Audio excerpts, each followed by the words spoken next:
तर demo account create कसं करायचं ते शिकवतो तुम्हाला. startrader.com वरती गेलो आपण. ओके. इकडे आपल्याला लॉग इन करायचं आहे.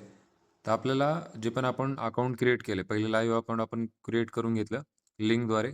तुम्हाला इकडं तुमचा आयडी पासवर्ड टाकायचा आहे. डन. इकडं आपण आयडी पासवर्ड टाकून घेतला. मग आपल्याला लॉग इन करायचं आहे. आणि तिकडे आपल्याला काय करायचं आहे, इथे आल्यानंतर आपल्याला क्लायंटमध्ये खालच्या साईडला, इकडं आपण खालच्या साईडला ऑप्शन बघू शकतो अकाउंटचं. या अकाउंटवरती क्लिक केल्यानंतर इथं लाईव्ह अकाउंट आणि डेमो अकाउंट असे 2 ऑप्शन येतात. तर ऑलरेडी आपलं काय आहे, लाईव्ह अकाउंट आहे, तर आपल्याला डेमो अकाउंट ओपन करायचं. तर या ठिकाणी डेमो अकाउंटवरती क्लिक करायचं आहे.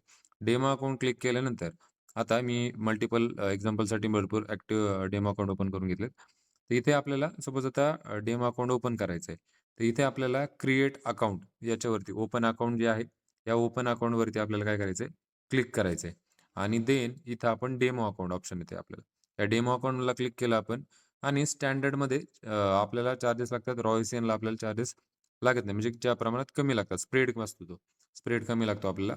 सपोज आपण 500x मार्जिन घेतलं. आपल्याला जे पाहिजे डेमोसाठी तेवढे आपण सबमिट केलं. याचा आता तुम्हाला काय येईल, आता याचा USD सिलेक्ट करायचं राहिलं होतं आपलं. याचं तुम्हाला काय येईल, आता आयडी पासवर्ड तुमच्या मेलवरती येतो. ओके.